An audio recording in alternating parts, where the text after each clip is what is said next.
புதுச்சேரி மாநில துணைநிலை ஆளுநர் கிரண்பேடிக்கு எதிராக எதிர்க்கட்சிகள் இன்று முழு அடைப்பு போராட்டத்தை நடத்தி வருகின்றன. ஆளும் கட்சியும் இதற்கு ஆதரவு தெரிவித்துள்ளது. இதனால் ஏற்பட்டுள்ள பாதிப்புகள் குறித்து அங்குள்ள எமது செய்தியாளர் எழில் தரும் நேரடி தகவல்களை பார்ப்போம். வணக்கம் எழில், தற்போது முழு அடைப்பு போராட்டத்தால் புதுச்சேரியில நிலைமை எப்படி இருக்குது எழில்?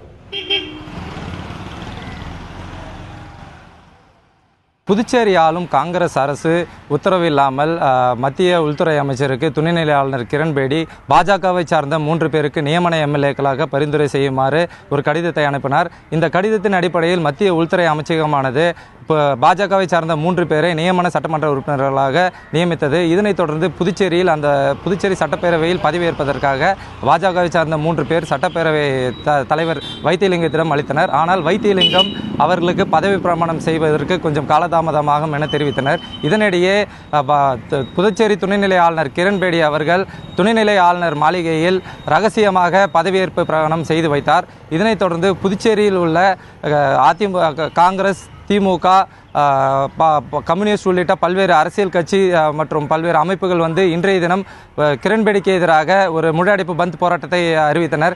இந்த நிலையில் இன்று காலை 6 மணி முதல் தற்பொழுது வரை இந்த பந்த் போராட்டமானது தொடர்ந்து நடைபெற்று வருகிறது.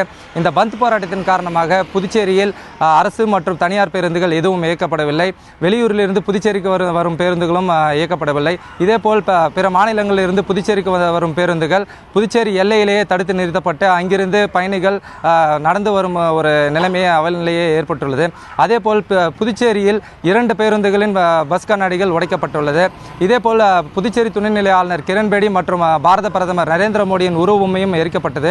இதேபோல் விடுதலை சிறுத்தைகள், திமுக, கம்யூனிஸ்ட் உள்ளிட்ட பல்வேறு கட்சியைச் சேர்ந்தவர்கள் பல்வேறு இடங்களில் தொடர்ச்சியான சாலை மறியல், துணைநிலை ஆளுநர் முற்றுகை, சட்டமன்ற முற்றுகை உள்ளிட்ட பல்வேறு போராட்டங்களில் நடத்தி வருகின்றனர். குறிப்பாக கூற வேண்டுமென்றால் சிறிது நேரத்துக்கு முன்பு பாஜகவை சேர்ந்தவர்கள் சட்டசபையை முற்றுகையிட்டனர். ஏனெனில் புதுச்சேரியில் இன்றைய தினம் முழு அடைப்பு பந்த் போராட்டம் அறிவித்திருந்த நிலையில் பாஜகவை சேர்ந்த மாநில துணைத் தலைவர் செல்வம் அவருடைய கடையை ஒரு சில மர்ம நபர்கள் சூறையாடினர். இதனை எதிர்த்து காங்கிரசார் தான் அந்த கடையை சூறையாடினர் என கருதி பாஜகவை சேர்ந்தவர்கள் புதுச்சேரி சட்டசபையை முற்றுகையிட்டனர். மேலும் நுழைவாயில் மீது ஏறி பாஜகவின் கொடியையும் அங்கு நிலைநாட்ட நிறுத்தினர். இதனால் புதுச்சேரி சட்டசபையில் பெரும் பரபரப்பு ஏற்படுத்தி இதனைத் தொடர்ந்து புதுச்சேரி சட்டசபை காவலர்கள் அவர்களை அங்கிருந்து அப்புறப்படுத்தி அனுப்பினர். மேலும் இந்த பந்த் போராட்டமானது காலையிலிருந்து தொடர்ந்து நடைபெற்று வருகிறது. இந்த பந்த் போராட்டத்தில் கிட்டத்தட்ட 1000க்கும் மேற்பட்டோர் இதுவரை கைது செய்து வந்துள்ளனர். குறிப்பாக கூற வேண்டுமென்றால் இந்த பந்த் போராட்டத்தின் காரணமாக ஒட்டுமொத்த புதுச்சேரி மக்களின் இயல்பு நிலை பாதிக்கப்பட்டுள்ளது என்று கூற வேண்டும். எழில், இந்த முழு அடைப்பு போராட்டம் பத்தி பொதுமக்கள் தரப்புல என்ன கருத்துக்கள் பதிவு செய்யறாங்க? அது மட்டும் இல்லாம அவர்கள் எந்த விதமான பாதிப்பிற்கு உள்ளாகி இருக்கிறாங்க எழில்? இந்த பந்த் போராட்டத்தின் காரணமாக இன்று காலை முதல் புதுச்சேரி முழுவதும் அனைத்து கடைகளுமே அடைக்கப்பட்டுள்ளன.